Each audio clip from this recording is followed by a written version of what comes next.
Good morning and welcome back for our second meeting of the working group. Before we begin, I wanted to remind everyone that this meeting is being live streamed to YouTube for the general public.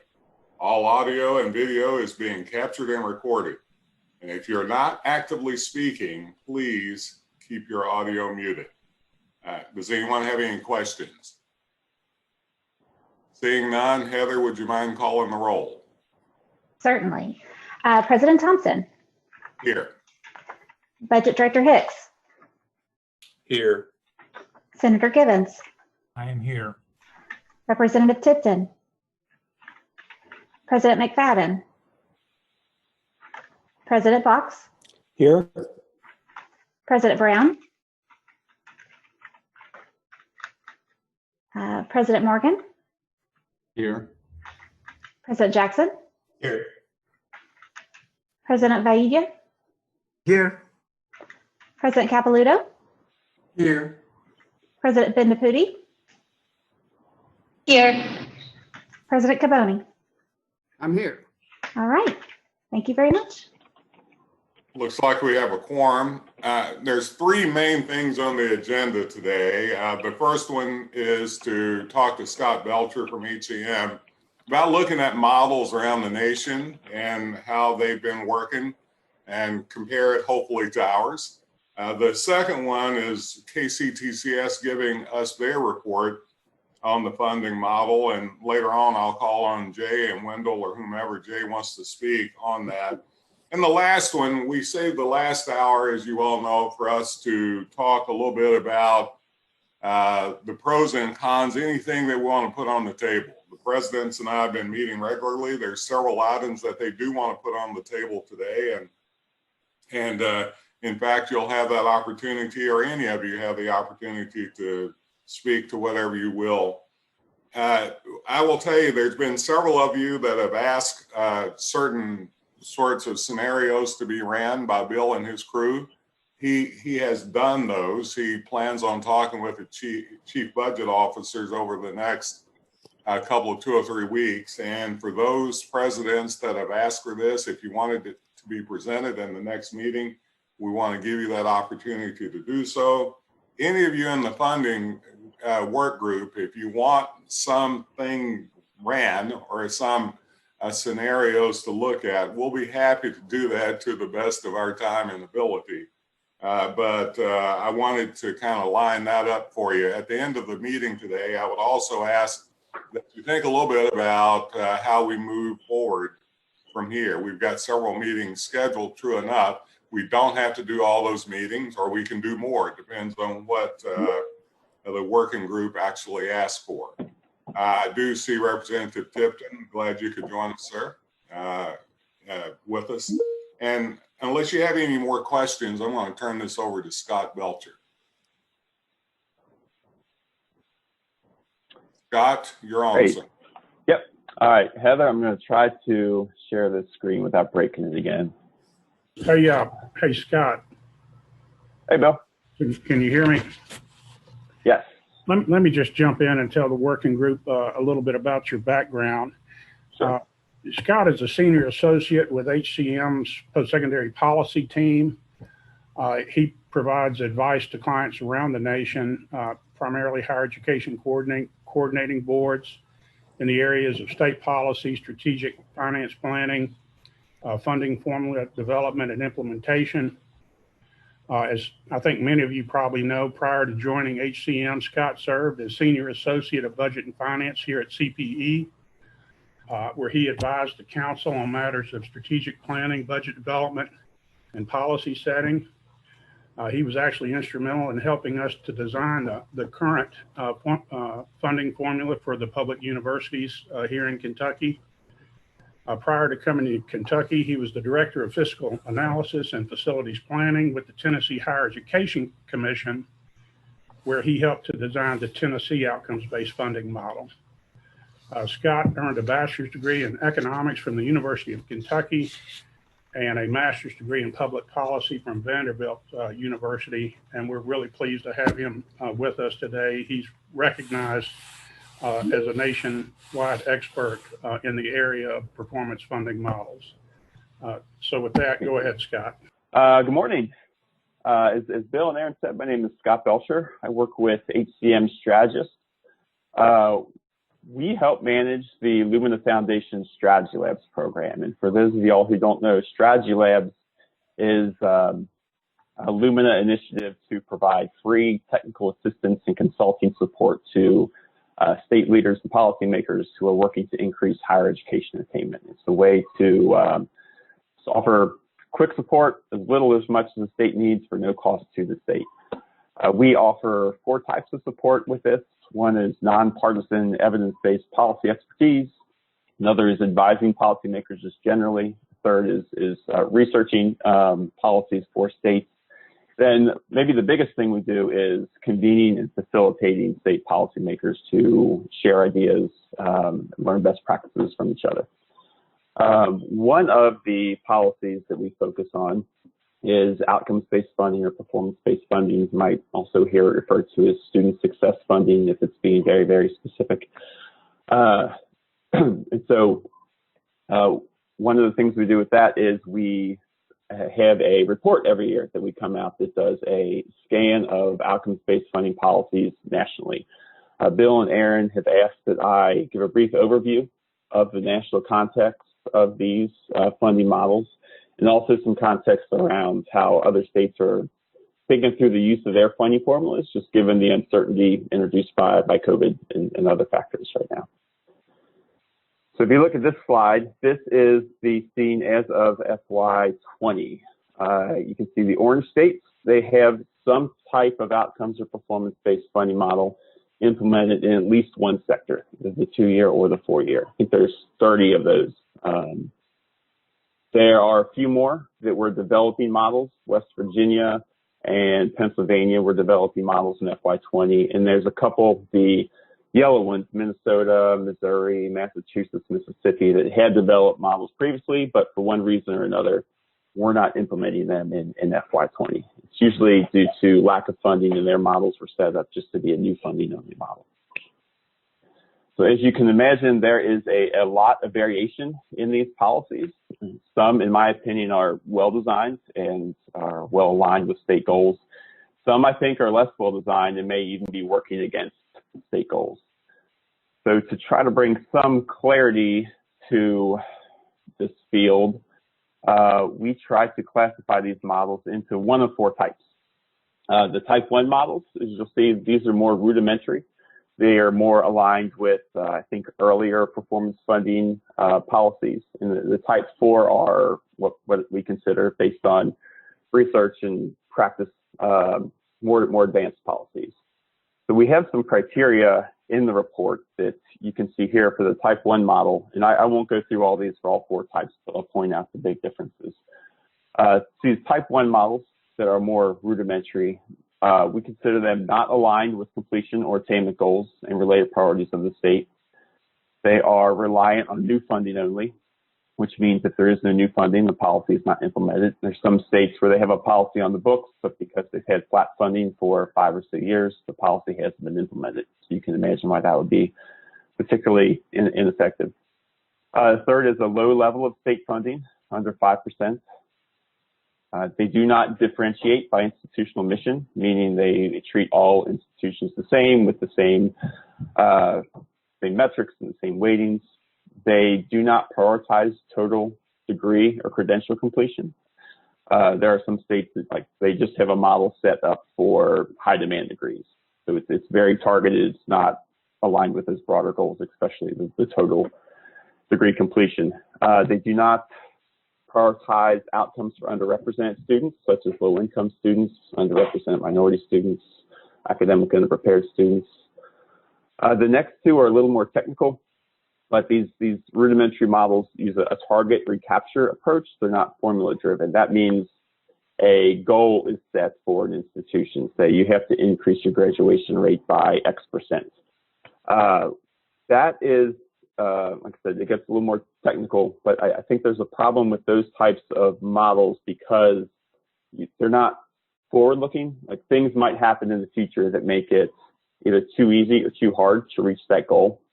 The alternative is a formula-driven model where there's a set of calculations that distributes the funding based on institutions' performance instead of just a strict target. And the second reason is if there's a target to increase degrees by, X degrees, there's no incentive built into the model for that X plus 1 degree. And then the last one is these models may not have been sustained for 2 or more consecutive fiscal years. One thing that shows up in the research is that if a model is not sustained over time, it's not likely to have an effect on student outcomes. So like I said, I won't go through all of these, but you can see type 2 models. They are aligned with completion attainment goals. They use some amount of recurring and base funding.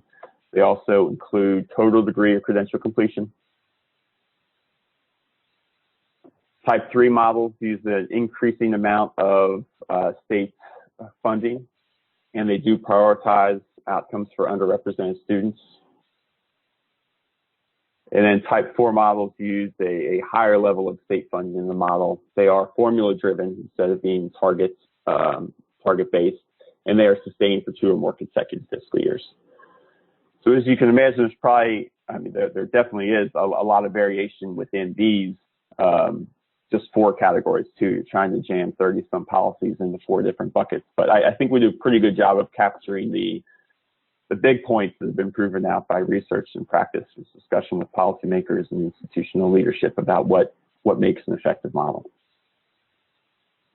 So if you apply these categories to the 4-year sector in FY20, this is what the scene looks like. So you have the rudimentary models, the type 1 models that are the mint green, and as the colors get darker, that aligns with a more advanced model. So you can see the type 4 models from Oregon, Nevada, Colorado, Arkansas, Louisiana, Tennessee, Kentucky, Ohio. One thing I will say on the funding amounts showed that type 4 models have a funding amount of 25% of state appropriations or higher going through the model. That does not account for a stop loss.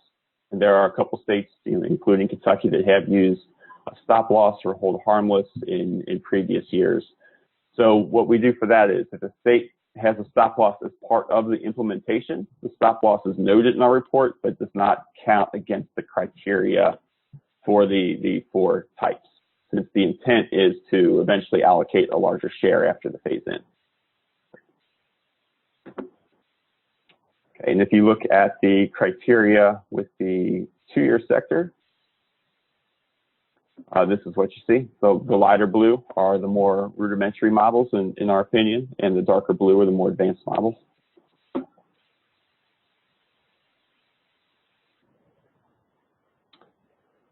Okay. Bill also asked that I go a little deeper into the amount of funding shown, the amount of funding distributed by each funding model. So this is outcomes-based funding as a percentage of FY20 state institutional support for 4-year sectors. And the different colors represent different types of outcomes. So the yellow bars, that is funding based on course completion. So North Dakota, they base 100% of their appropriations just on course completion. The orange bars are progression and degree completion metrics. The blue bars are efficiency metrics, so pretty much anything with a rate, retention rates, graduation rates. And then the black bars are other or mission-specific metrics, such as research expenditures or public service expenditures, things like that.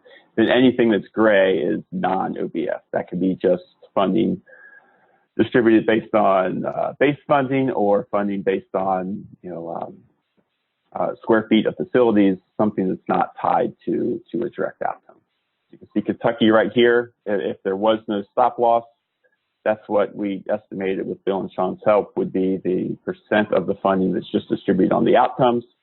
The gray, I think, is the metrics that are more tied to fixed cost and student support, institutional support. Scott, just you can see there's a Just a quick question. I assume that's the 30% in the light gray for Kentucky. that are Yep. based on operational support metrics, which would be maintenance and Yep. operation of facilities, institutional support, and academic support. Right. But I believe it probably also, based on the percentage, includes that small school adjustment. Is that correct? Yes, I think that's how you and Sean helped me break that down. I'm looking over my sheet now. So yeah, that would be I think we consider that not an outcome metric. Right, and It so wasn't that's why tied to- the percentage is a little bit over 30%. Looks like about 38% non-outcomes based funding. So I just wanted to clarify that. Mhm. You can also see this for 2-year sectors. There's Kentucky highlighted in red. Ohio, for the community college model, distributes half of their funds based on course completion, half on progression and degree completion. And it really is apparent the differences in funding. I think Illinois distributed $300,000 for their entire, for all of their community colleges combined through their funding model. So you can see why that would not be particularly effective. I'm not sure anybody even realizes models running at this point with that amount of funding going through it. So a lot of variation is the main takeaway, both in terms of funding and then also the components of the funding models. Scott, Yes, sir. this is Eli Capilouto. When I look at these slides, Mm-hmm. while you say the title is Percentage of Fiscal Year 2020 State Institution Support, is it really the percentage of what is distributed in the formula, not really the percentage of what's actually distributed? No, I don't. I think I understand your question. There are most of these examples, the states distribute most of the funding just through current share of funding, and then they carve out a small piece to run through a funding formula. Exactly. So Illinois. So in Kentucky, we take out, something on the margin, but there's a base that stays there that's much bigger. That's what I'm not quite understanding. This. President Capilouto, this is Bill Payne. You are correct. After we back out mandated programs and a small school adjustment in the university model, for example, we run 100% of what's left, what we define as the allocable resources through the model. And so we're running all of the funding that's instruction related, other than that small school adjustment, through our funding formula. We use the results of that to inform how we distribute whatever funding is placed in the post-secondary education performance fund, which 3 years ago was 31 million. Last year was like 38.5 million. And in the current year, 2020-21, it was about $15 million. But we run all of the allocable resources through the formula, and that's what this graph is showing. Right. So the 50 million is out of what total, though? That's distributed. I'm sorry, what was your question? I said the 15 million. Yeah, that was the 2% stop loss in the current year. Exactly. The 15 million is out of a total of what? In the university model, about 550 million. Exactly. That's what I was trying to say. Okay. Yeah, for Kentucky's purposes, we use the adjusted net general fund number as the total. So we do back out for all of these mandated programs and other adjustments. So agricultural funding is not showing up here, hospital funding, things that are not related to the instructional mission of the institutions. So. Thank you.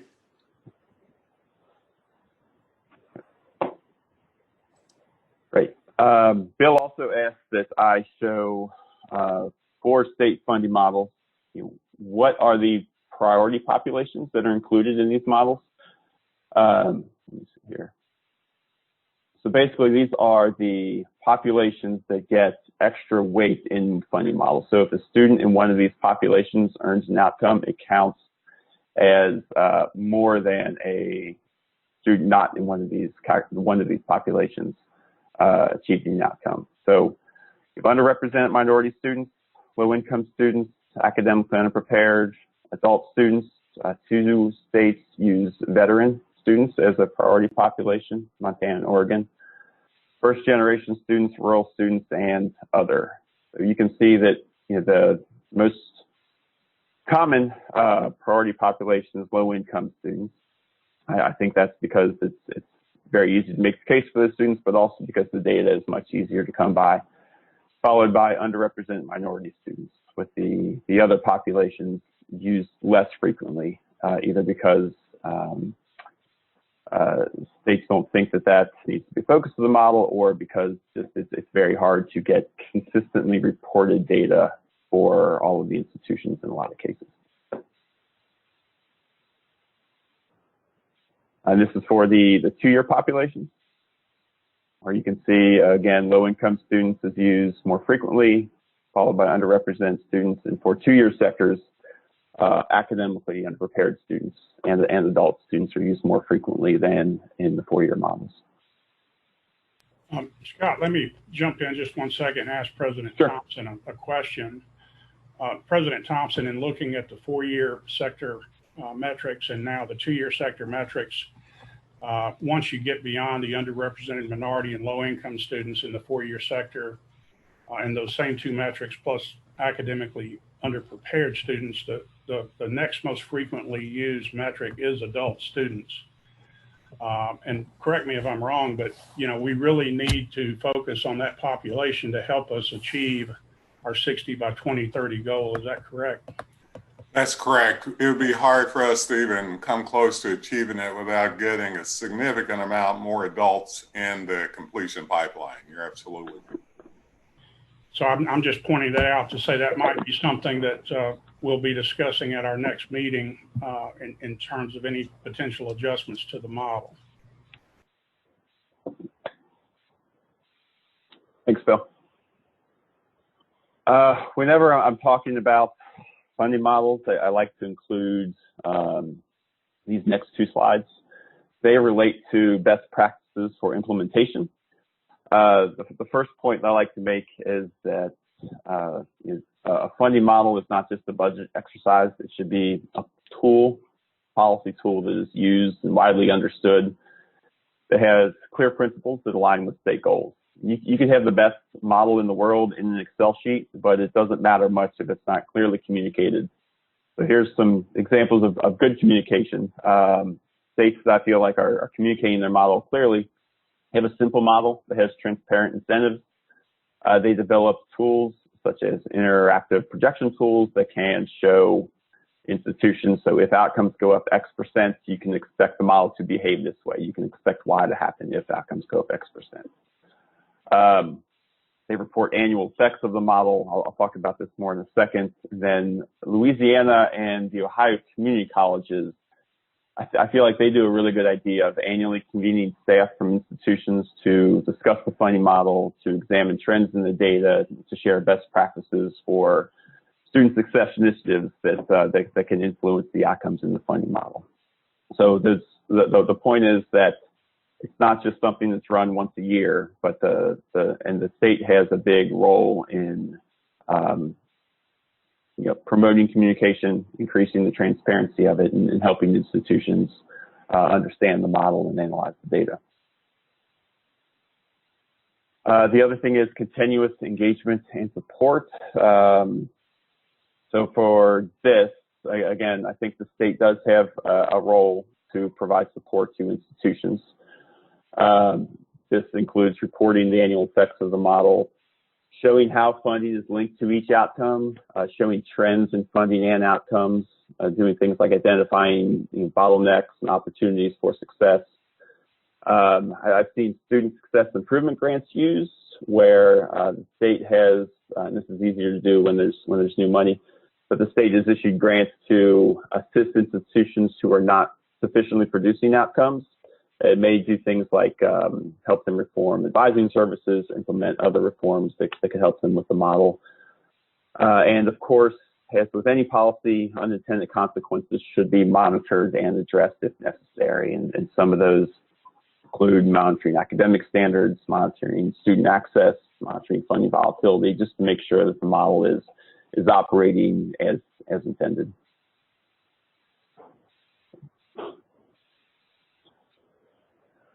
Okay.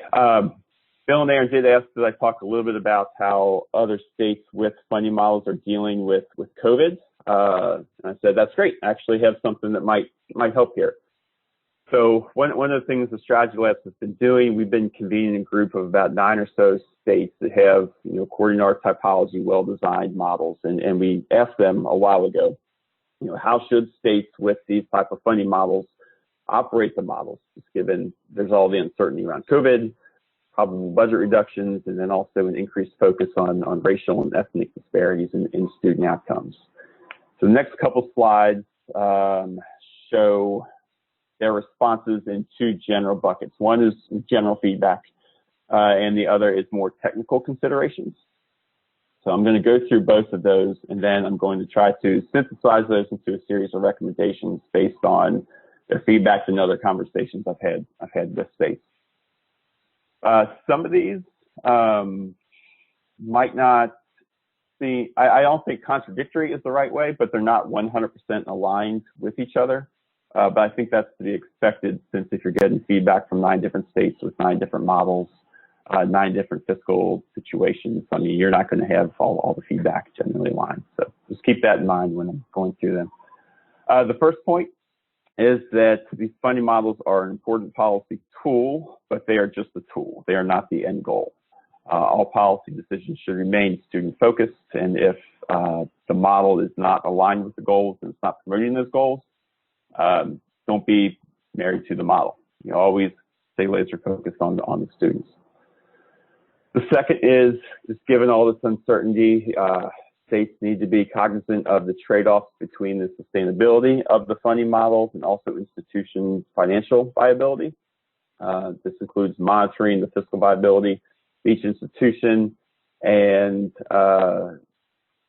you have to be willing to make adjustments if that funding volatility reaches too great of a level. So balance the need to ensure long-term stability with the institution's fiscal stability.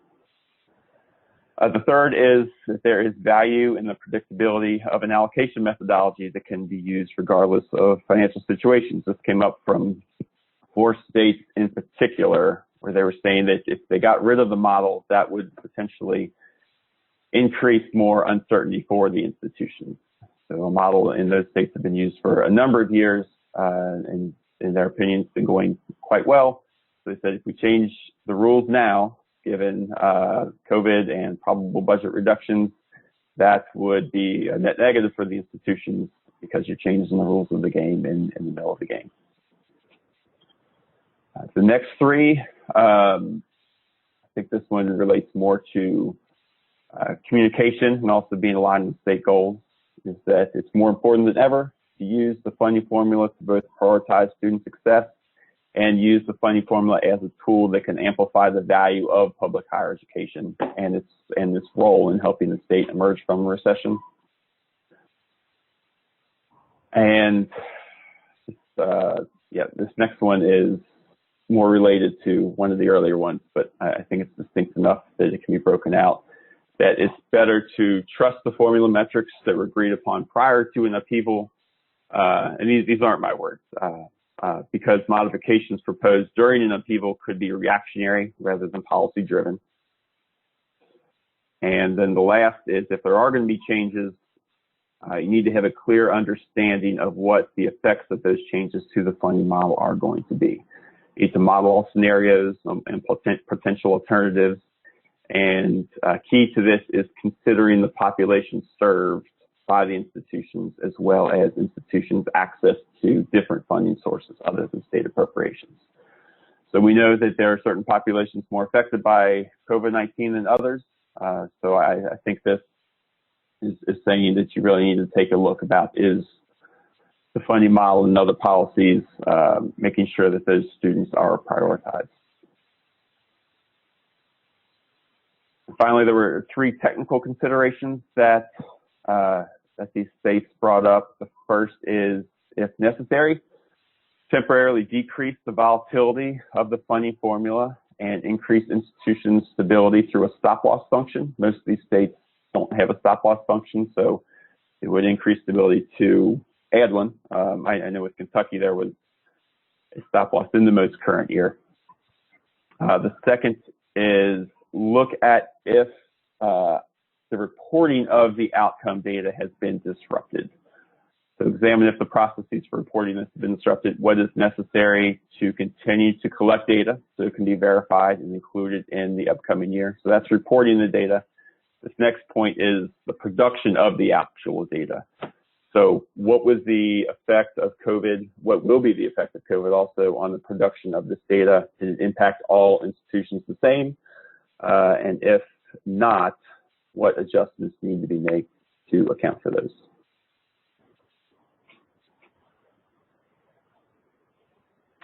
Okay, like I said, I tried to synthesize these into a series of 5 recommendations that relate to those. These are also informed by just other discussions I've had with state policymakers and institutional leadership about their funding models.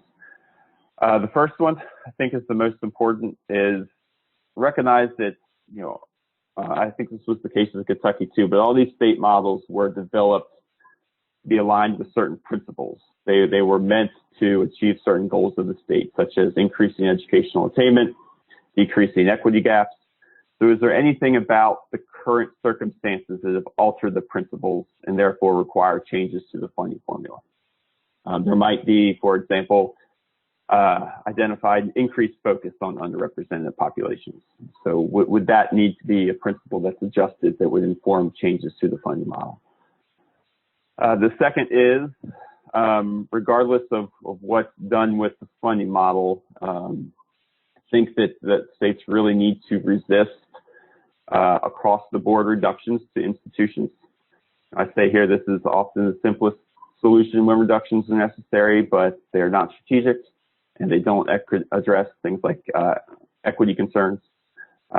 They ignore different and likely reducible resources such as tuition and endowments as well. So if you treat all the institutions the same as far as the populations they serve, as far as their different revenue streams, I think you're probably going to end up with inequitable outcomes. And then there's 3 more. The third is avoid making drastic changes to the funding model. Drastic changes to the models, they might add more uncertainty. They might end up decreasing the focus on equity, quality, and student outcomes. So really any changes need to follow a thorough analysis of potential scenarios. Model everything out using historical data, using projected future data to make sure that any changes are in line with the state goals and priorities and that they will flow through the model in a way that is expected. You want to break the model. You want to make changes and that end up with wild swings in funding because they weren't significantly modeled out. Fourth is evaluate how decisions affect underserved students. I mentioned this a couple times before, but I think it's worth pointing out in its own bullet that states with models that link funding to the success of underrepresented students should probably consider increasing the incentives for the success of those students, particularly since underrepresented minority students, low-income students, adult students are from populations that are showing to be more affected by COVID and the fallout from COVID. And then finally, this is more of a technical recommendation, but really focus on that funding model data. Ask if the pandemic disrupted any of that funding model data, either the reporting or the production, and decide if any adjustments have to be made. So I have 3 examples of adjustments that could be made here. For example, with FY20 data was particularly screwy because of just everything that happened last spring. Could offer institutions the chance to replace that data with previous data, such as 18-19 data. You can consider reweighting components of the formula away from outcomes that were most affected by disruptions, or you could even consider dropping certain outcomes if there might be a longer-term disruption to the outcome because of COVID. For example, some states are having that discussion about dual credit and dual enrollment. Like, does that make sense to have that in the formula now, since they see that as an area that might be disrupted in the medium term? So I'll stop there for questions. I would, Scott? I would love to get any questions or any feedback that y'all have. Hey, Scott, thank you. First of all, before we open up the floor to questions, I just want to remind the people on this working group that CPE took a significant portion of our budget, the one-time money we had, and some other things over the last couple of years to give success grants to really focus on these areas, because many of our campuses have been affected with, since we've had many years of budget cuts. So, and those targeted areas, Scott, that you pointed out, we tried to help in that area, but obviously there is a need for more resources without a doubt. With that being said, I want to open up the floor to the conversations that the working group may want to have with Scott before we go to Kctcs. President Thompson, I've got a question, please. Yes, sir. Scott, this is Representative Tipton. I know a lot of our model, and I'm sure others, have a focus on STEM degrees. One of the issues we talk a lot about in the country now is the shortage of school teachers in our K through 12. Do any of the models address education majors in any way?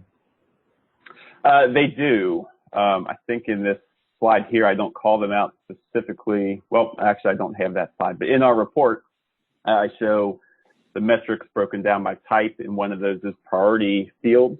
And a couple states, 3 or 4, I think, have premiums for nursing and education. I can have a link send out to the report later, and I can point you to where that is in there. It should be pointed out in our STEM H, it takes into account nursing as a specific piece of that STEM H area. Yeah, I mean, I think Representative Tipton brings actually a very good question into this conversation. Other questions? Aaron, if I might.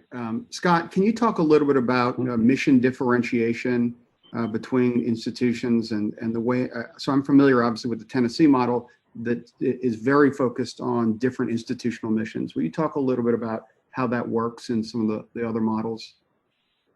Sure, that's a really good question. So there's a lot of different degrees of mission differentiation, but you're right that some models such as Tennessee and I think Wisconsin and some others do a really good job of varying either the metrics or the weighting of the metrics for the institution. So they'll have, for example, all the 4-year institutions in one pool, but they might not have all the same outcomes as part of their formula calculation. Or, for example, to stick with the Tennessee model, if you look at UT Knoxville and you have Austin Peay, they have the same metrics, but Austin Peay is a more access-oriented institution. So more of their formula calculation weighting is on bachelor's degrees and student progression, whereas UT Knoxville has a higher weighting on research expenditures and graduate degrees. And the way they can do that is, the way they can vary the weights and the metrics is that their model, it has a formula calculation, but really the distribution of appropriations is based on the change in an institution's formula calculation from one year to the next. So it doesn't spit out a dollar amount for each institution. It spits out a number. So then you compare that year's number for that institution to the next year's number for that institution. So to stick with Austin Peay and UT Knoxville, Austin Peay might increase their outcomes by 5%. UT Knoxville might increase their outcomes by 3%. If that's the case, then Austin Peay would get a slightly larger share of the funding. So that's a little different than I think what you have here, but it does allow for a couple more tools to use when you're adjusting for mission. Yeah. Any more questions? Yeah, President Thompson, this is John Hicks. Yes. I've got a question both for Scott and maybe the council staff as it relates to the potential impacts of COVID-19 and one of the last slides Scott showed. Scott, when you were asking these other states, were they looking backwards or were they looking forward? And the question for the council staff is, what have you seen in the gathering of data from fiscal 20 what are the elements that may have been most impacted? Right. Most of this is looking forward. because they're looking forward, you can imagine that there's still a good deal of uncertainty. So this is their best thinking about what they should do. I know there's some states that said, we're just not going to run our model in FY21 just because there's too much uncertainty, and there's other states that are saying, we're going to stick with the model, but we're going to try to increase the stability, or we just think that the model's set up fine as it is. We don't want to change the rules, so we're going to run it as it is no matter what. As far as the metrics that they might see the most, I guess, the future variance in, one is dual enrollment. That's come up again and again. And then the other is not so much in the aggregate degree production, but just figuring out how degree production and student progression are going to vary between the institutions within the state. I think that's the big question that a lot of states are trying to deal with. And that, of course, is going to depend on enrollment, which they're just getting the handle on right now. But it's, so it's not focused so much on what that metric is going to do at the state level, but how or if there's going to be disparate impacts among the institutions. John, there's several points that we already know that was happening. We can collect back. We have the data on it that I think that's important. Some's a part of the model, some's not, but many have the direct effect on the model. I mean, obviously funding is one because the student supports areas in many of our institutions when we have to take cut, that's the area that's cut the most, which has an effect on how well you can serve all your students, but especially low income and students of color. That's one area we're really seeing an impact. The second one is on the declining college going rate. And then you look at that effect that it has on progression, 30, 60 hours, especially because some of that is also due to an enrollment push, if you will, even though not completely, because it is how many you can convert from a part-time to another status. The areas that I feel that we can see in the future that's going to actually have an effect, we know COVID has created a mental health increased need. We already had some, didn't know how to address the amount of dollars that our campuses are going to have to spend in that student support area on mental health has to increase. That's really no choice. And how to do that is a little bit problematic, right? The learning outcomes, the measurements by which we're going to have to see quality in digital learning and how to keep students engaged, obviously will have an effect. We just don't know how much, even though I think we've done a good job of trying to skill up and get up. It's still, though, it's changing the fundamental model, if you will, for many of our institutions. And so my guess, knowing what I know about student success and learning outcomes, that will have an effect. Aaron, I have a question. Wow. Scott, thank you. It was very helpful, very informative. This is Bob Jackson from Murray State. So what are you seeing? You outlined several states with different types of models, of course, and we understand that states with different types of models, 1, 2, 3, or 4, in an environment of declining appropriations or flat appropriations have paused them, and Kentucky's an outlier in that regard. Notwithstanding COVID, which has magnified many of the financial issues that we all deal with, the state debt institutions. In a long period of declining appropriations, what's happening with the other states and their respective models? We understand there's a pause. Could you enlighten us a little bit more on that? Sure. Well, there can be. Some states have models that are set up only for new funding. So if there's new funding for the institutions, it gets run through a model. Kansas, Missouri, Mississippi have models like that. So most of those states haven't had new funding in a while, so they really haven't had a funding model in place. So you can see why that would be particularly ineffective. Given COVID and potential larger reductions, there are some states that, like you said, are pausing the model. They just say there's too much uncertainty, so we don't know what's going to happen, so we're just not going to run the model. I think I would recommend still running the model, but increasing the stability of it by really tightening up that stop loss. one thing that's really clear in the research is if a model is going to have an effect on student outcomes, it has to be sustained for a significant amount of time. It's not the policy that has a quick effect at all. That's been really clear.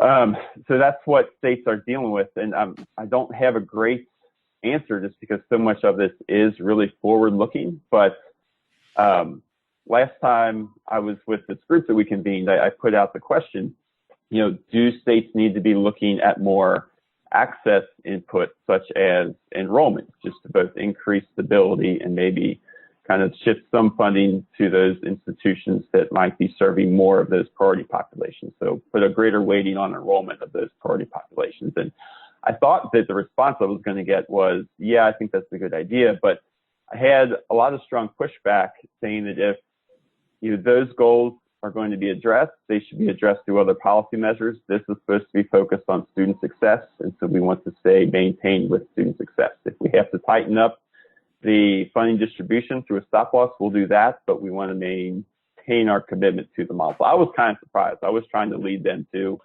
a different conclusion, but 4 or 5 states really pushed back on that, saying we need to sustain the model, even though there's going to be bigger funding reductions.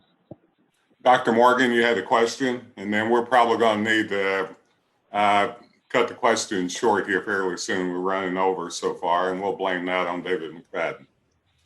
Yes. So, thank you, Dr. Morgan. Thank you, Dr. Thompson. Scott, good to see you. I haven't seen you for a while. You too. Could you talk a little bit about what you're seeing across other states' formulas around any type of affordability metric or piece of the formula? Particularly, do any other states take into account per capita income or financing with respect to individual regions within the state? And I ask that because, as you know, Morehead State University serves a very low income region. No, I'm not aware of any that adjust based on regional income. The rural metric for students is a proxy that I've seen for that in Oregon's model. So they look at the census code associated with the graduating high school of students. And if a student is from one of those rural census codes, they get extra weight. But I don't think it's the lack of that type of metric that you mentioned is because states think that it's not a priority. I think it's more an issue of data. It's just really hard to get student level data related to income and make adjustments in the model. But that being said, if there are disparate impacts among institutions because of factors such as that, then if you can measure it either at student level or even at an institution level, making estimates based on the student survey, you could add that into a model. It's just I haven't seen other states do it. I'm happy to continue this conversation if you have questions. I don't want to cut it off. I think what Scott's providing us with is some really good material for us to, when we have to sit down and make decisions. So I don't want to cut you off too soon, Scott. So if you have any other questions, please feel free to ask them now, Scott. And he also allows himself to have open dialogue through email too, I think, but please ask your question.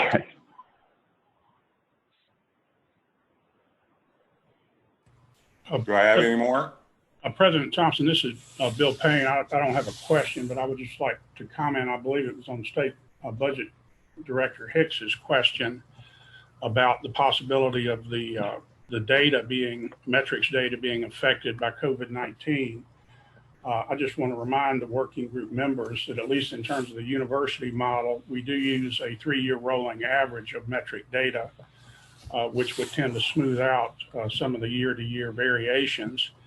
I believe in the 2-year college model in Kentucky, they do not use the 3-year rolling average. And as we're going to see in just a minute, and perhaps this is a good segue to President Box and Wendell Followell and Chris Williams' presentation, I believe the 2-year institutions are wanting to transition from a model that looks at year-to-year data and move to something that incorporates a 3-year rolling average of the data. Thanks, Bill. Any other questions for Scott? Real quick question, Aaron. Scott, I appreciate the presentation, and I think the point you made about these being enduring are important.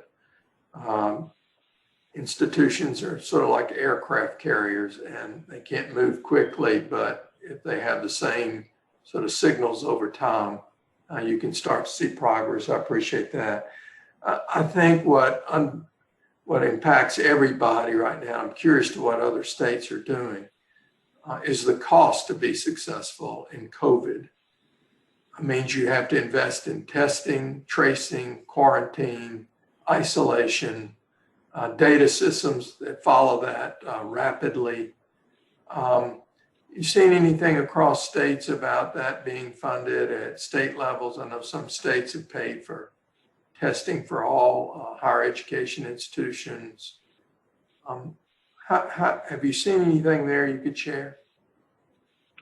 Not funding through funding models. I think that states have been doing that through other allocation mechanisms, but I don't have any information about how states are doing that strategically or even like a best practice that I've seen. I think a lot of it's just been,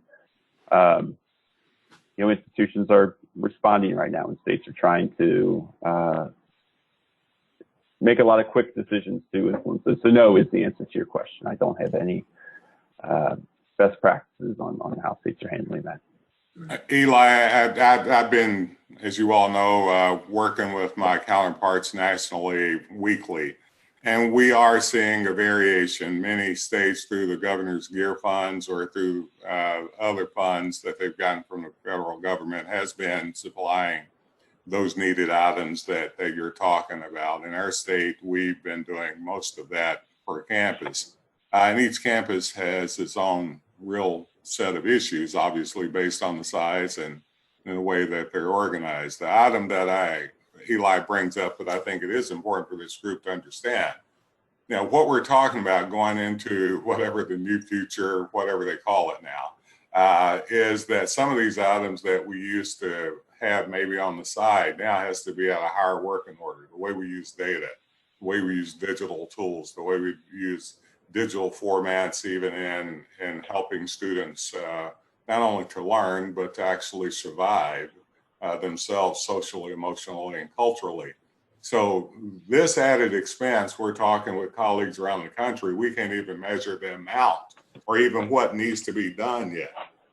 One of the things we're doing at CPE now is trying to figure out how we create a digital format for that's comprehensive enough for mental health, which is what we're hearing from students and others.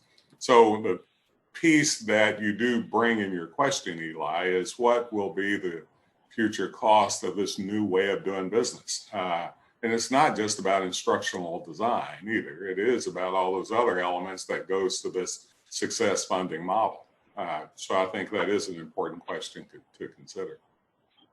Aaron, this is Ashish Vaidya. Scott, thank you for your presentation. Very quickly, I know we're moving on to the next presentation, but it actually has implications for Kctcs. I am curious if you're seeing models that incentivize the transfer mechanism between 2-year and 4-year institutions. One of the big objectives is to have a much stronger pipeline from the 2-year to 4-year. That's an area I think of significant growth and improvement. And I'm just curious of whether there's a built-in approach that essentially incentivizes both the 2-year and the 4-year institution to lead to the success of those students who are transferring from associates to baccalaureate. Right. There are a few models that have transfer students as a specific metric, or the success of transfer students. So if a transfer student, graduates, then that is worth 1 plus X, or let's see here, I'm trying to pull up the report. There's more detail in that report, but I can't think of the states right now. But yes, that is a metric in a couple of different states as they call out transfer students, both sending students from community colleges to universities where the community college would get a benefit in their model because a student successfully transferred, and also graduating transfer students after they have been transferred to the university. So I would say that for the community colleges, what I think is a better practice is defining successful transfer students as students who transfer after so many hours. I don't think you want to count as a success a student who goes and gets 3 credit hours and then transfers. So most states use the 12-hour cutoff as the limiting factor for that metric. And we have actually some data on that, Ashish. We'd be happy to share about, exactly the way we would recommend us thinking about that if we're going to go down that path. It wouldn't be 12 for us. I think it'd be more like 15 or 18, but to really with the affordability piece putting into play. Scott, we appreciate you. Thank you. We may call on you again if you don't mind. Appreciate it. Please do. Yeah. I mean, you guys have been there when we needed you to be with some unbiased information. So good to see you again. Keep growing your hair. You too. But we're going to say goodbye, but hopefully we can catch up with you again. Thank you, sir. All right. Y'all take care. Bye.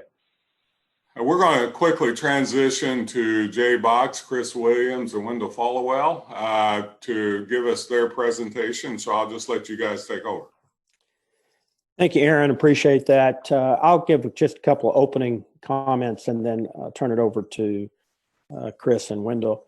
First of all, as most of you know, from the very beginning, Kctcs has supported moving to the performance-based funding model. We believed it was the right move at the right time in Kentucky. And we believe that the original metrics, even though they were not perfect, they were ones that we could live with in the beginning, especially knowing that we would have a review after 3 years that would give us opportunities for revisions or adjustments. Of course, there is no doubt that moving to this model has helped our system advance a completion goal of credentials and closing achievement gaps. As you've seen in our press releases, we've hit all-time highs in credentials awarded in the last 2 years. And we're really pleased with the efforts from our colleges. But our big concern, of course, is without new funding being placed into the model, then it could lead to a drop in motivation and morale for some of our colleges who continue to perform well, but continue to have money reallocated to their sister colleges across the state. So with that kind of overview, I'm going to turn it over to Kctcs Chancellor Chris Williams to begin this presentation, and then she'll hand it off to Kctcs Vice President Wendell Followell. Chris? Thanks, Dr. Box. I appreciate the opportunity, and many thanks to the members of the committee to bring forward our presentation today. Dr. Box just noted our support for performance-based funding. And because of that funding, our colleges have implemented new student success strategies to strengthen their student completion and retention. The results shared from the CPE Survey of Presidents has provided insight into ways to better align the performance-based funding model with the students and the communities we serve, and we appreciate the opportunity to share that information today. Kctcs is a system of 16 colleges with 72 physical locations across the Commonwealth, bolstered by a robust online delivery program. The word community in the college's names shares the impact and value of the institution to the counties each educates and the regional businesses and industries the colleges serve. The current, can't advance my slide here, give me a second. The current model's principles, when developed, included within the distribution methodology consideration of the impact of differing levels of earned credit hours, variations in program mix, residency status, and dissimilarities in disciplines and course offerings across institutions. And at the time, it was thought that the 2-year Kctcs model needed to largely track the 4-year university model. However, most community college students, unlike university students, tend not to be recent high school graduates, not attend school full-time, nor live in campus and residence halls. They probably work while in college and may have children or parents to support. Let's talk a little bit more about those differences. Four-year institutions engage and retain students in different ways than do community colleges, including through college sports, on-campus recreation, fraternity and sorority life, and residence halls activities. University faculty are not focused solely on teaching. They also take part in research and publication. The universities serve the state in a different way than do our Kctcs colleges. In our last official data year, in 2018-2019, it's clear again about some of those differences. 18% of our students were dual credit students in high school. 45% of our credential-seeking students were 25 or older, compared to only 16% of the student population at Kentucky's public universities. Only 35% of our students attended a college full-time, and 75% received financial aid. As the largest provider of dual credit in the Commonwealth, Kctcs students may come to college as a dual credit student earning a grade for both high school and college credit. They may come to the college to complete their first 2 years of a 4-year degree at an affordable tuition price, most often living at home and working and caring for family members. They are just as likely to attend a Kctcs college to earn their GED, to achieve a short-term certificate that takes them right to work, to seek upskilling, to launch a new career, or to seek a higher level position at their current company. They may hop on and hop off the higher education freeway at a Kctcs college through their entire working life. Our colleges serve very different communities, and they serve them not only by offering accessible, affordable higher education, but also by providing direct services to business and industry. College Workforce Solutions staff provide training for industry. Often this training leads to a credential for that employee. When a business or industry closes, or a new business or industry comes to town, the region's community and technical college is the first to prepare that new employee or reskill a laid off employee, helping to better their lives for a better Kentucky. What follows are the outcomes for various student success metrics starting in fiscal year 2015-16 as the base year and continuing to 2018-2019, the most recent year for our official data. Included is the overall number of Kctcs colleges progressing or increasing on the metric, and you'll see that as a number in the light blue circle on the graphic. Reviewing success measures by college, underrepresented minority credentials reflect a 2% weight factor of this model. Kctcs colleges continue to increase those credentials each year. 13 of the colleges are showing an increase in this metric. The overall increase is up 30.7%, or 1,027 certificates for the timeline of 15-16 through 18-19. Our underprepared student credentials are also a 2% weight factor of the model. Colleges have moved to a co-requisite model, one of those ones that Dr. Thompson mentioned earlier in terms of student success, to continue to increase the success of these students. With a co-requisite model, students with remedial needs enroll in credit-bearing general education courses such as English 101, while also enrolling in mandatory academic support offerings, tutoring programs, or labs within the same semester. This helps the unprepared student move directly into college credit rather than taking a developmental ed course. 13 of the colleges, again, are showing an increase in this metric. For the timeline, our colleges are up 20.4%, or 1,871 credentials for underprepared students. Earlier, we mentioned science, technology, engineering, math, and health student credentials, also at a 2% weight factor. We continue to work to increase these numbers, and 12 of the colleges are showing a gain in this metric, with a total increase of 23.1%, or 2,468 STEM plus H credentials. While high wage, high demand credentials are only 1% weight factor of the model, even though they meet immediate state need in the workforce, 15 of the colleges are showing an increase in this metric. The overall increase for Kctcs colleges and high wage, high demand credentials is a huge 63%, or 4,532 credentials. Targeted industry sector credentials are a 2% weight factor of the model, and they focus on the 5 state workforce sectors.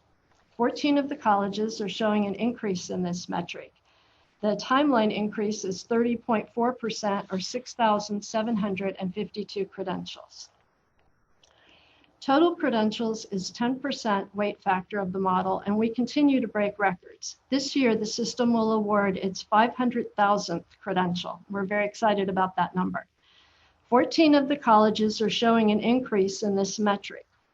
The total increase in credentials awarded by Kctcs colleges for the period is up 20.7%, or 6,363 credentials.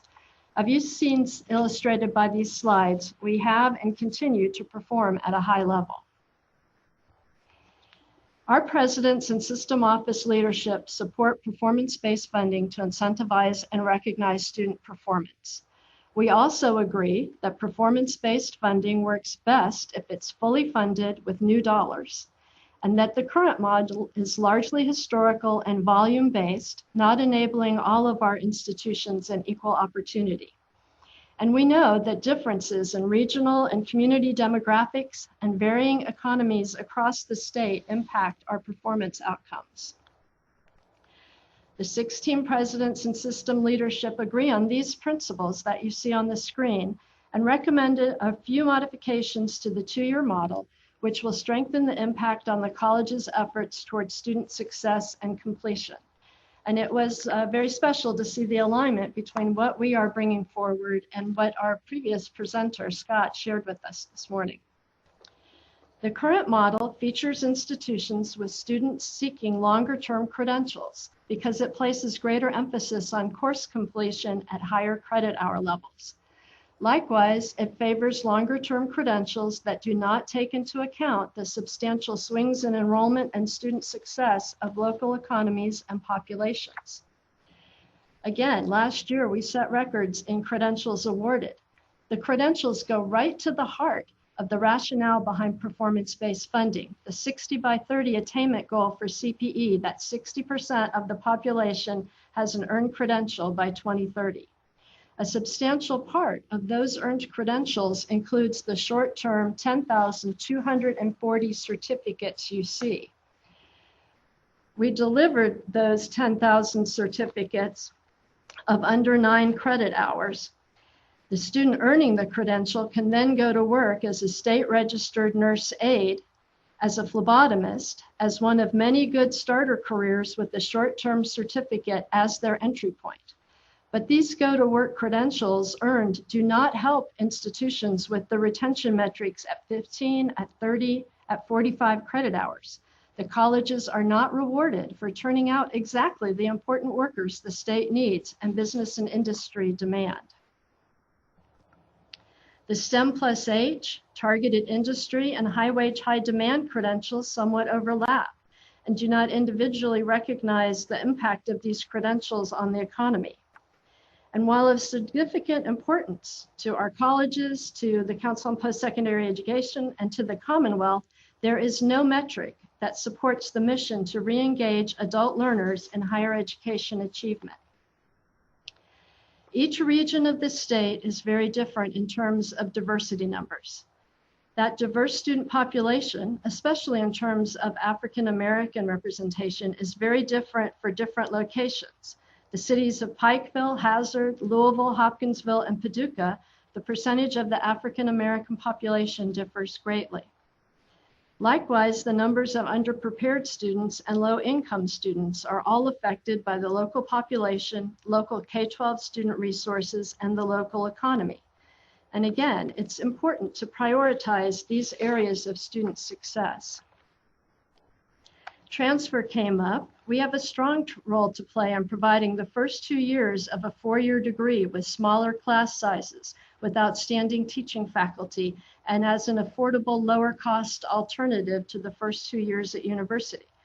According to recent CPE transfer student success data, our transfer students are more successful in their last 2 years at a university often than that institution's own juniors and seniors. Increasing the value of this metric recognizes the system's transfer mission. Our presidents and system leadership have developed a small number of suggested considerations to the model, which recognize the unique mission and the unique community settings of our 16 colleges. It's my pleasure to turn the presentation over to Vice President Wendell Falwell to go over those considerations for you.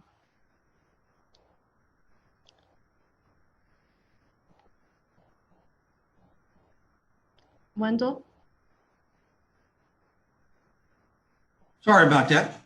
As you've heard from Scott Belcher this morning, there are a number of things that we believe that can enhance the model by making certain improvements, and that we believe by incentivizing such as things as addressing the volatility, increasing the weights for items that we'll talk about in represented populations, and then consider the populations served by the institutions in the communities they serve through a community-based index.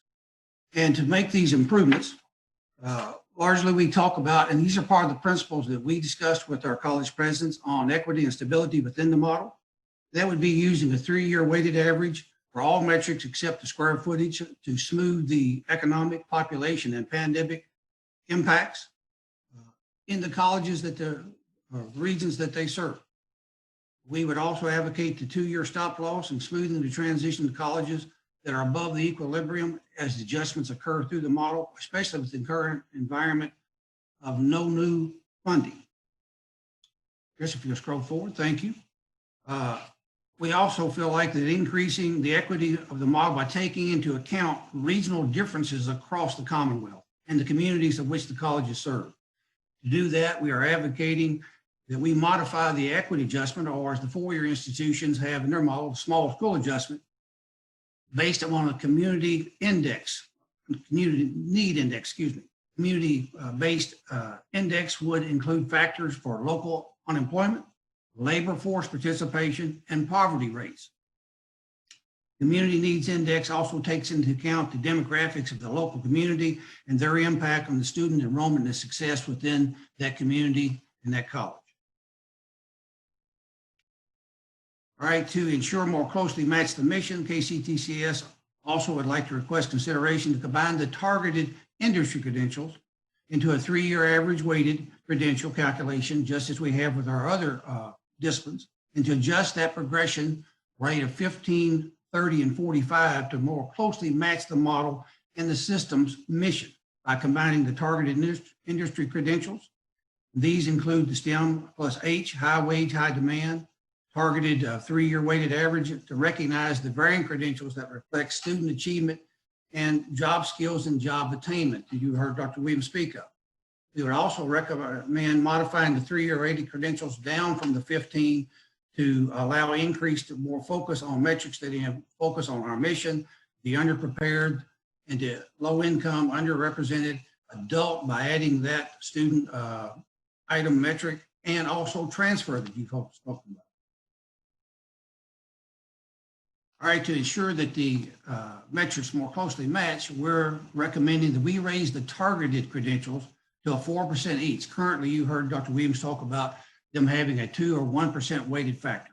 And these include underrepresented minorities, low income, underprepared students, transfer students, and then adding a metric for adult students, which you've heard Scott Belcher also mention all of these and placing emphasis on. We believe that with the higher value attainment in these, that it can help reward the transfer that I heard spoken about and move us forward with the adult workforce into the entry with the students. Additionally, we'd like to reduce the progression to acknowledge the value of the shorter term credential. You've heard retention students that complete short-term credentials and go directly into the workforce or re-enter the workforce. We suggest that the model percentages be reduced down from the 12% to 7%, and this will accommodate the targeted credentials within the model, rolling them into the overall 3-year average. And we appreciate the consideration of these items.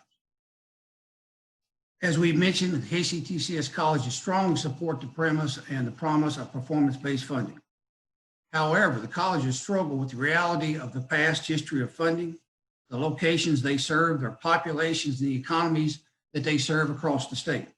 They struggle with the metrics to enable the larger urban colleges to do better in multiple metrics by size and volume, when they also struggle at the same time for the smaller colleges and the inability to improve and be rewarded for improving their institution rather than being competing and compared against 15 other colleges within Kctcs.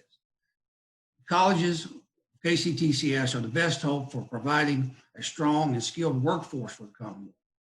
We thank you for your consideration, allowing us to present these significant and progress change increases with the credentials and education attainment of colleges over the last 3 years. We think we've done a very good job, as evidenced by the credentials, but we believe these improvements will help higher education in Kentucky through the performance-based funding model and our 2-year sector. As Dr. Williams has highlighted, while we have many similarities, we also have a lot of differences that we believe these enhancements, improvements to the model, can help the 2-year sector and help the Commonwealth of Kentucky. Be glad to answer any questions you have about any of the recommendations that we have or any of our metrics. Thank you, Vice President Followell, Chancellor Williams, and President Box. First of all, excellent presentation. I like the way you've shown the increase. I guess I want to take a moment and say I thank Kctcs for their focus. They've aligned with the strategic priorities for Kentucky, and in the last several years really doubled down on really producing what has been needed. And taking into consideration also what we've done with dual credit on that report we just released. I appreciate everybody for that, especially Kctcs. We want to open up the floor for questions for Kctcs, so please jump in.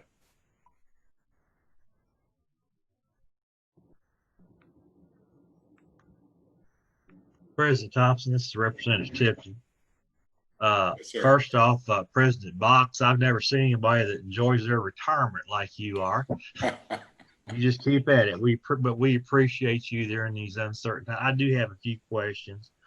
One question in regards to the adult population. Could you all share with us what percentage of your students are in that, what we would call that adult population versus traditional student at this time?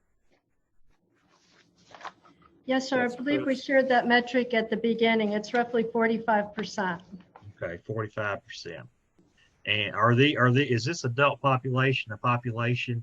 Are they going for the credentials, or are they actually? Are you actually seeing what percentage of these adults are maybe going back to get their associates with the goal of transferring to a 4-year at some point in time?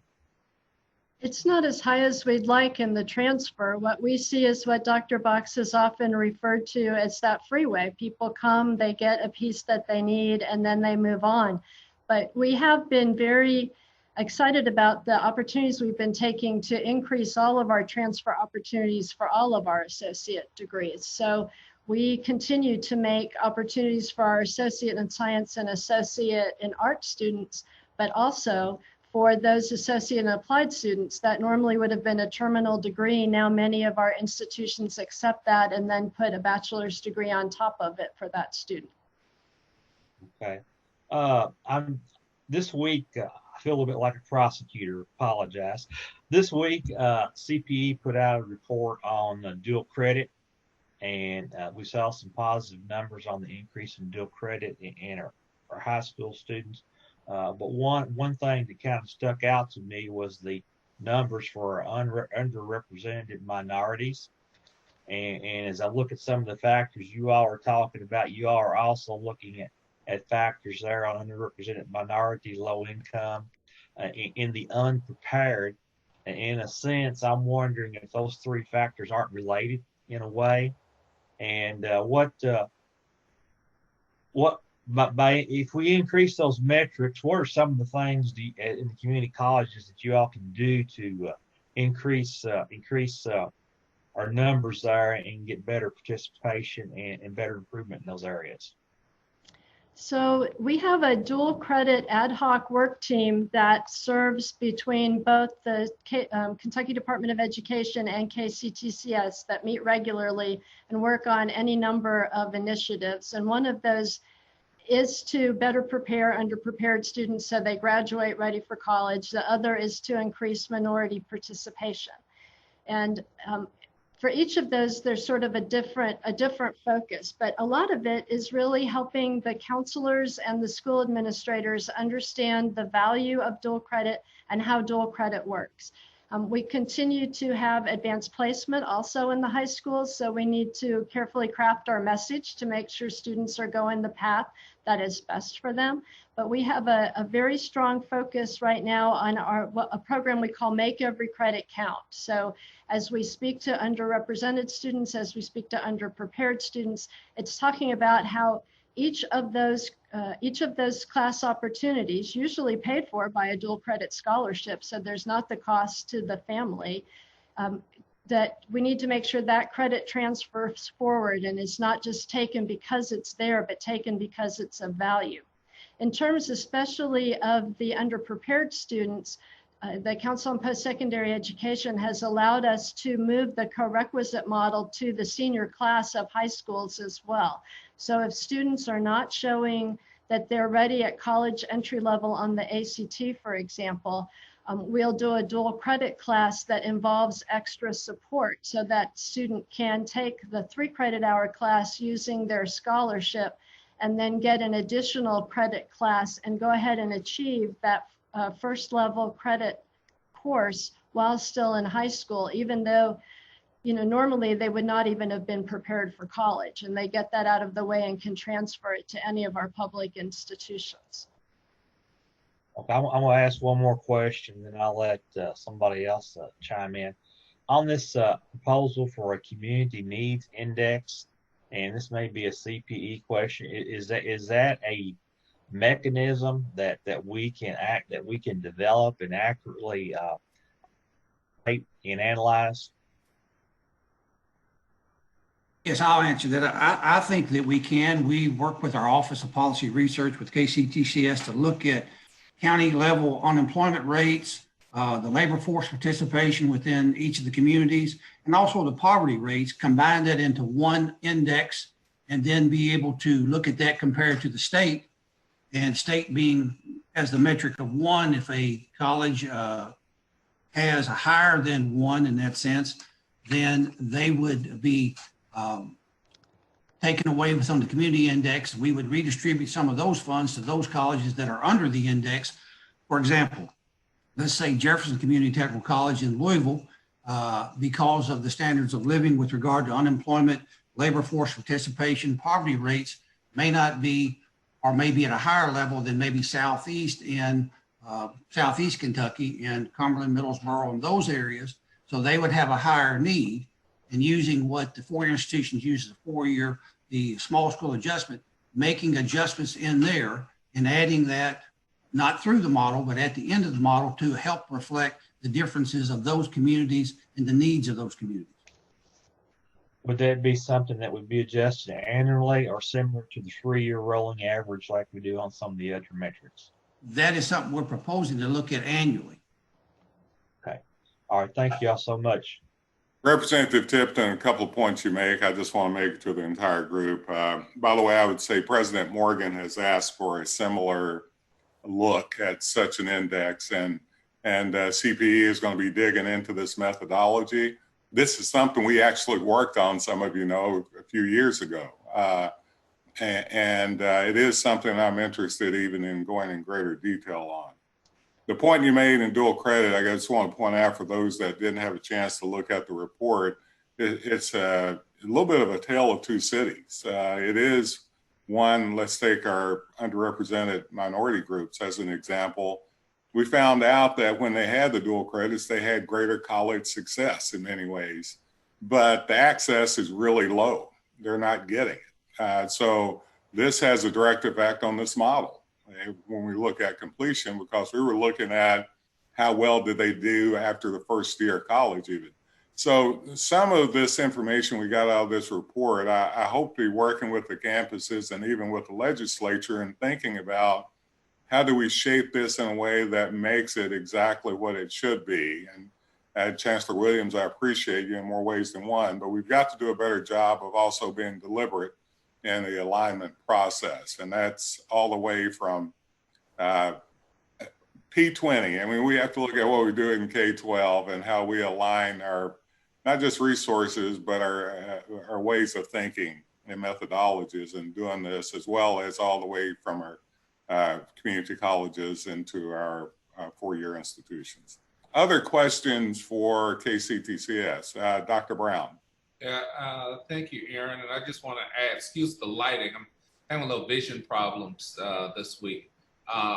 But in addition to the dual credit from KCTCE and the breakdown of our data at Kentucky State, not only do the dual credits that we get from KCTCS, but also our transfers, all of our transfers from KCTCS have the shortest time to graduation, the highest grade point averages, the highest progression rates. And so the students that we are able to recruit and attract from KCTCS perform better at Kentucky State for those final 2 years than the first-time, full-time, regular admits that we bring in through our traditional admission process. So it's an extremely high-quality product that we get from the community college system. Thank you. It's since, and I'll call on Director Hicks, but I just want to, since Jay Box is retiring, I just want to point out Jay and I in 2009, we deliberately worked hard to make sure that the 2-year and the 4-year campuses were on the same page with learning outcomes. So the quality is equally as high in all of our institutions. What President Brown's bringing up, folk, I think is something we really have to take a look at. And that is, we've got to do a better job of focusing on these transfers. Because when they do go to 4-year campuses, when I was at EKU, saw this over and over again, they just perform at a higher rate in many cases. Maybe not on every one of your campuses, but this is something that we have to look at when we talk about the completion agenda and also the quality agenda. Director. Can I just add one thing? And just as a add-on, in every term that I've been here for the December or May commencement, if the valedictorian has not been a KCTCS transfer, one of the top 4 candidates for that slot has been a KCTCS transfer. Director Hicks. Yeah, thanks, President Thompson. First, I want to say thank you for the years of service that Jay Box has provided the Commonwealth. I was around in 1997 working with the Kentucky tech system, and he has really been big in shepherding the importance of that side of the 2-year and under credentials, for Kentucky. And so thank you to you, Dr. Box. Wanted to address the question that Wendell described about enhancing some of the weighting on the regional differences. In essence, the environmental conditions at a particular college, and analogizing that to the small school exception. I was wondering if you considered maybe a combination approach where you look at those measures like unemployment, labor force, poverty, and perhaps look at adjusting the weighting of the actual performance items against the environment in which each of those schools are operating. So rather than it being almost a base adjustment, that perhaps there's a analytical way to measure an improvement in a performance outcome given those environmental conditions, and that way it's still an outcome-based element. We've looked and talked a little bit about that. We'd be open to that. One of the things, and you know this too, and you got 16 colleges trying to get everybody on the train.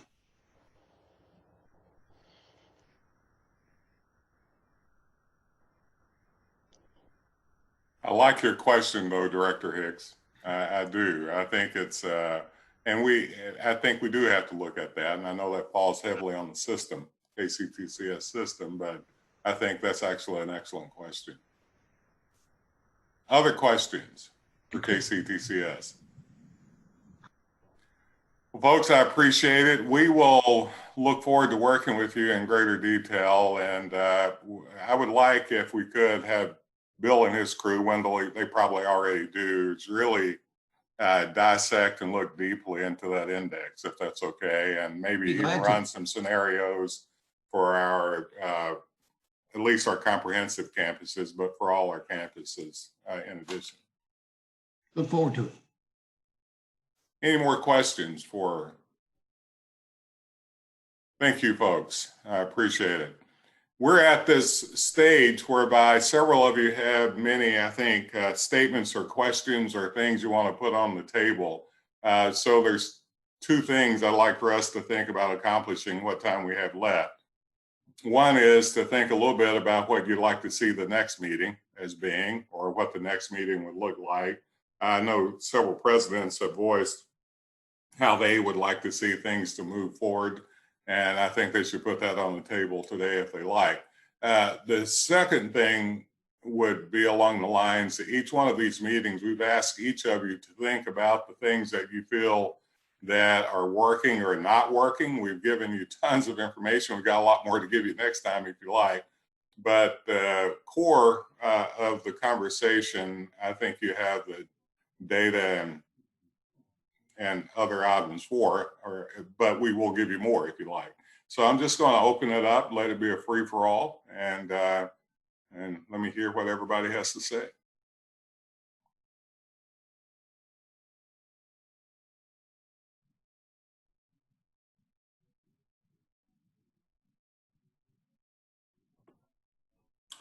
Dr. Thompson. Oh, you presidents aren't quiet. Director Hicks. This is John.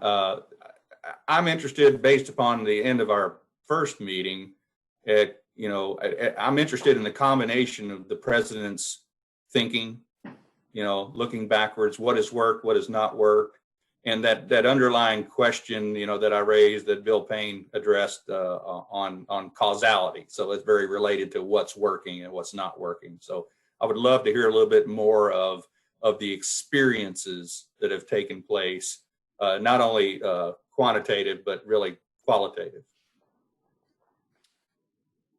Okay, folks, who's next? Who's going to answer that? I'm happy to talk a little bit about it. As you know, I've only been in the system for about 2 years, but the presentation by Scott today actually reinforced something that I had thought from the very beginning, which is that this particular performance funding model actually is very well done because it really tries to focus on what the key outcomes are that the state is interested in. It aligns the outcomes very well. Of course, you also saw that in Kansas, it's still in the maturing or developing stage, which is where I was most recently, and then Ohio State before that. So I felt that the outcomes are the right ones. They are tied to how we perform. But again, the challenge has been performance funding models work particularly well when it's about new money or incentives that are coming in, because it's supposed to be incentivizing change and how we go forward. I thought the questions today were outstanding. I'd be really open to thinking about all of them from, are the STEM and H the ones that we continue? Should education play a part? What role should adult education have? And even your question, to me, it's a question of controlling for those variables in terms of who we bring in, right? How do we adjust for the fact that,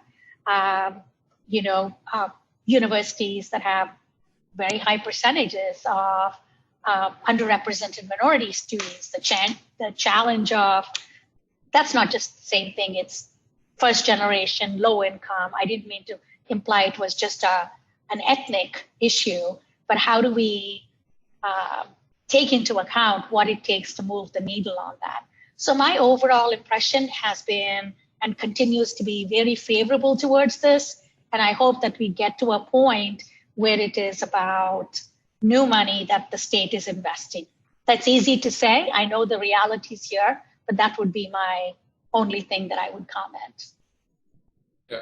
Aaron, I'd like to add to that. This is probably certainly a troublesome statement. I have board meeting tomorrow, but I certainly want to echo Neely's comment. Certainly, Kentucky State is fiscally on the short end of the stick in this model, but I too confer and agree that the metrics that the state has set out are the right metrics, and they are certainly the centerpiece of the work that we're trying to do. We're behind the 8 ball and getting caught up to do it, but I think the metrics are right. For us in particular, the two bugaboos are, one, the weighting of the volume shifts, because we're such a small N. So the volume-based shift in terms of raw numbers of degrees or certificates compared to the weighting of those degrees would make a meaningful difference for us. And the second is the STEM plus H. So there's sort of a question around some models where states, for example, may have 10 metrics and a school has to meet 7 of them in year 1, then year 2, they need to be up to 8, then year 3, they need to be up to 9, and then year 4, they're up to 10. So STEM plus H is heavy on STEM production, health production, engineering and science. And as a liberal arts based undergraduate model, I'm not sure the diversion of resources from retention and success into producing scientists or applied science is a good value add for the campus. And so other than the STEM plus H, which bedevils us, and the volume-based swings as opposed to weighted-based, I do confer, I agree with Neely, I agree that the items and the outcomes that we're trying to do to move the state forward are actually the right goals and metrics. I think it's the swing that's and we're starting at a deficit, so it's a little different for us. But I don't have any problems with the actual items that the state has set out as identifiable marks of progress. Thanks, Chris. Other folk?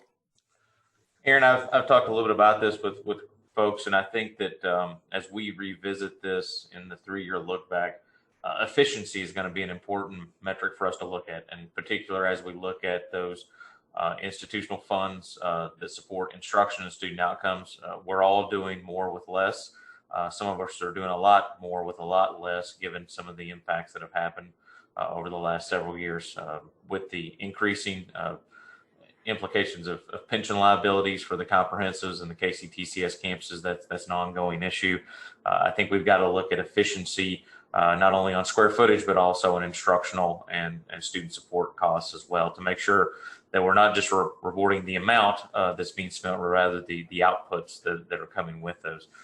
The stop loss, one of the challenges for those of us that I would consider to be kind of in the middle, the institutional funding of the stop loss is a bit of a barrier right now. For our institution, $1.4 million is, we can't spend that money because it's in the stop loss pool. And until we get to the outcomes-based part of this year, that creates a bit of a challenge right now to fund the stop loss out of the institutional space. If there was a way to fund the stop loss through a pool of funds that were either allocated from an external source or additional funds, that would definitely take some of that off the table. I think that, as we move through this process, Dr. Brown touched on the weighting. I think we're going to have to revisit the weighting to look at that. And so those are the things that, Director Hicks, I think causality, I work with some amazing colleagues here who have people on their teams that are doing great work every day.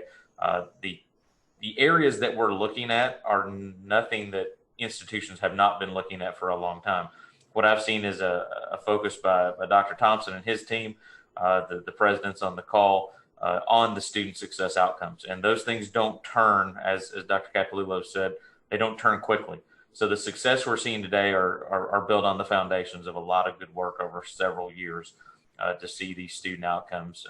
We're continuing to grow our graduation rates, continuing to improve retention, and continuing to serve low-income and underrepresented minorities in a better way. And so I commend everybody on this call. We talk about that every time we're together, and we never lose focus on those outcomes. But the model, I think we're looking at a lot of the right things. I think we've got an opportunity to tweak those things in a way to make it even better. You know, I appreciate what both David and Chris said. I guess there's three things I want to mention at this point, just based on the data I've collected from everybody. We've heard a little bit about the square footage, how we need to rethink how that looks as an efficiency measure, and I would agree, fully would agree. The stop loss is very problematic to us when we look at the numbers. I mean, it becomes, right now during COVID, David's right, holding 1.5 million when you're needing to do something with it is kind of not exactly what we were hoping to accomplish with this. So bottom line, new funding is crucially important, at least that we could think about the stop loss piece right now, and hopefully new funding for the entire model that we know would make work. What I've heard from everybody, and I have to just point this out to you because I've seen it. Now, I do worry about some of our campuses who are in areas of need. But the thing that I've seen, and clearly the behavioral change towards student success at a high focus. I'm not saying our campuses didn't do that before. They did in many ways, but people have just doubled, tripled, and quadrupled down on doing that. And we're seeing the effects of that. So even in times where there's been no funding to the model, and in many cases cuts to the campuses, I would be remiss if I didn't say that I've been impressed in what has happened. I'm going to tell you, I'm a part of this group. I'm just kind of semi-facilitating it because we're online. But from a statewide perspective, that's what I'm looking at, is you all are looking at campus-wide perspectives and some of you policy.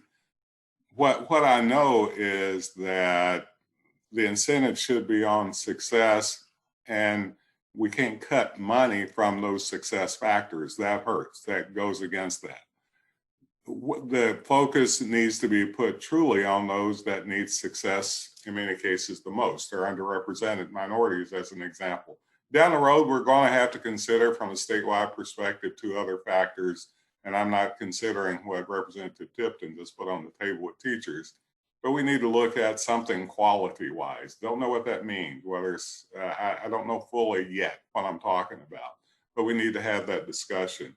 The other needs to be on adult learners, or the way we look at how we do transfers, how we do other things to get a long-term sustainable certificate or a degree that helps our state build its economy with that population.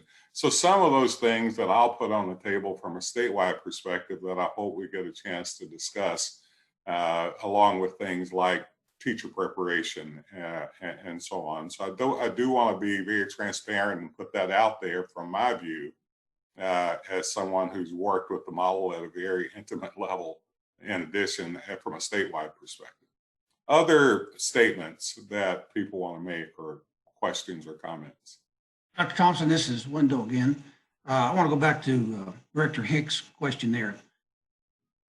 Part of the reason for looking outside the model on the equity index was not to introduce so much change, because we were trying to get agreement, consensus, and given the uncertainty, and it's been hit on several things. Scott Bocher mentioned that as well, because the colleges have been, and with their faculty and with their staff and everybody focusing on these metrics for the last 3 years, and trying to limit the changes yet make improvements so that we didn't get to a point where there's uncertainty and fear, and just working towards making modifications, particularly as we all know and kind of talked about, without new funding, then you're just trading dollars among institutions. And getting that change and getting people, all of the colleges, all the leadership, and getting them to understand why we need to do these things. They all are in agreement with that. But at the same time, making the changes not so that they would be dire to anyone, but will move us in the right direction with everybody understanding and not just with a climatic shift that would significantly take dollars from one college to the other. That's largely why we're at the same time focusing on the things we're doing and still making the changes that we think can long-term affect all of our colleges equally in distribution, but also the Commonwealth of Kentucky. Any more statements? Thank you, Wendell. What we have for the next meeting, I want to put on the table now the opportunity for you to tell us what you'd like to see us do, if it's reasonably in our power to do, to bring back to the next meeting. We have some more data to share with you at our next meeting, which is on October 7th at 9 a.m. But I know Dr. Jackson and Dr. Morgan has had some specific items they wanted run. I'm assuming you all want that on the table for the next meeting. Am I correct? Yes. So whenever is appropriate is fine. Thank you. Okay. Other items that you all want to see for the next meeting? Ashish has also wondered how many meetings we should have based on an opportunity for no new funding. I think it's a fairly honest question, and I want to make sure that we discuss it among the entirety of the group. Is these meetings going in the direction you want it to go? Do you have some thoughts or suggestions how they should be moving forward or not moving forward? I think it is important that we hear this among all folk so we can at least have that discussion. We have about, I think, 10 minutes left at the most for that. President Thompson? Yes. Yeah, this is Bill Payne. In addition to several presidents that have requested funding model scenarios, which we're going to be sharing with the Chief Budget Officer group, and then if it's amenable to the Post-Secondary Education Working Group members, we'll bring those scenarios for review and discussion on October 7th. We've had some additional requests. President McFadden asked us to do some financial analyses of the university funding model. I've been engaged with in discussions with Vice President Wendell Followell at Kctcs, and we would like to see a similar financial impact analysis done for Kctcs. And so if that's something that the working group would like for us to share at the next meeting, we can certainly do that. We have also sent out a request to all of the universities and to Kctcs to provide us with a summary statement, which was similar to the one that President Videa and Northern Kentucky University shared as part of the funding model survey. And we've asked for those summary statements, which would include a description from each institution of where they think the model is functioning as expected, what are any unintended consequences of the model, but then also what are some of the proposed adjustments or modifications to the model that each institution would like to discuss. We've got a deadline for the 18th of this month for them to get those summary statements in. We would be able to bring a listing of any of the proposed adjustments to the models that any institution wants to put on the table for discussion and really dig into the detail in terms of that discussion at the October 7th meeting. Well, Bill actually took my last ending statement, so thanks, Bill. Oh, I mean, that's okay. What we want to do next time is to put on there what we've heard as the strengths and weaknesses, and what are the proposed changes, because sooner or later we need to get down to some nitty gritty and some outcomes and some recommendations as a funding group that we need to present to Senator Givens and Representative Tipton's respective sides of the aisles fairly soon, and give it to our governor to take a look at through John. So that's what we're hoping to actually have the majority of our conversation on next time, unless you all feel like we need to go in a different direction. Senator Givens, I saw your microphone go off. I'm assuming you have a statement. Yes, thank you. And I think it's fun to start with a reflection for just a moment, and I'll be brief. but I think it's appropriate we celebrate where we are. We've come a long way in 3 years, and this conversation, for those of us that were engaged 3 years ago, Aaron, this is a totally different tone and a totally different conversation, and I'm excited about the paths that these universities are charting, the paths that are charting for these students, because when we do focus on hitting that goal of 60 by 30, our state benefits, and we've talked a lot about that, but I think it's great to start with a moment of celebration in how far we've come. In the conversation, 2 or 3 things I want to highlight that I've marked as key takeaways for today, and then one challenge question ask that I'd be interested in seeing us carry over into the next conversation. Couple of the thoughts, and President Box spoke to this, President Morgan spoke to it, and Director Hicks mentioned it as well. This geographic location of the institution and the challenges in that environment. And I certainly am open to that conversation. At the same time, we've been so student-centric that I would encourage us to say, not where does the institution geographically live, where does the student geographically live, and let's let that student's address be what drives, if we do some sort of benefit for overcoming challenges, it follows the student wherever the student may go. Just a thought on that one. The transfer metric and the adult learner conversation, I'm certainly open to that in these discussions. I would love to see us keep it as simple and concise as we can. So if we have already a metric, which I know we do have, for hours attained, can we amplify that hours attained metric and still hit this transfer question without adding a transfer variable into the mix? Just a thought on that one. And the last one I'll leave with, and this is, we certainly, and wow, I can't believe the challenges that you university leaders are facing right now in the COVID environment, in the constrained financial support environment. And I spoke to that very, very passionately in our last meeting about my greatest regret is us not getting that additional new monies. Certainly it was our goal. But my challenge ask question is, how are each of you positioning your institution for the post-COVID world? And that question comes directly from something that President McFadden, and first of all, congratulations, President McFadden. Yes. Kudos to you, friend. Excited about that. Thank you, Senator. Specifically something that you said around square footage and student support costs. COVID is going to last a period of time and it's going to be over, but the effects are going to be around for a long time. We've seen, all of you know better than I, we've seen an uptake in virtual and digital education that maybe you won't need the square footage you've got. How do we position our state so our students can benefit? How do you position your institutions post-COVID? Thank you. Senator Gibbons, I'll go one step farther on that last one, if you don't mind. And that is, how do we look at instruction for this next go around versus the way we did for the last go around even? I mean, you're absolutely right. We know that some of the things we have in place will forever change the way we look at the learning environment, no doubt. And I will say the presidents and I, we're talking about innovation, and the argument is, you probably heard me say yesterday, that we're doing innovation now, we have to.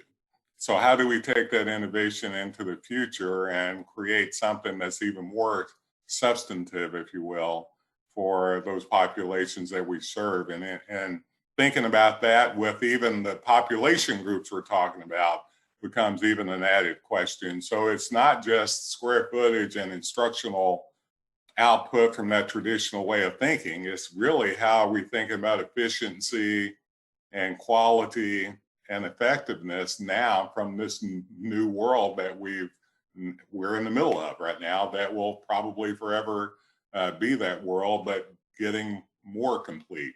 So I think your question is absolutely hitting the nail on the head of the conversations we should be having. Dr. Thompson, I think that to Senator Gibbons, if I might add one thing to that, is the regional nature of some of our institutions and where we serve. And we're hearing this from a lot of our K-12 partners right now. Virtual or online education is more challenging in certain parts of our state than others.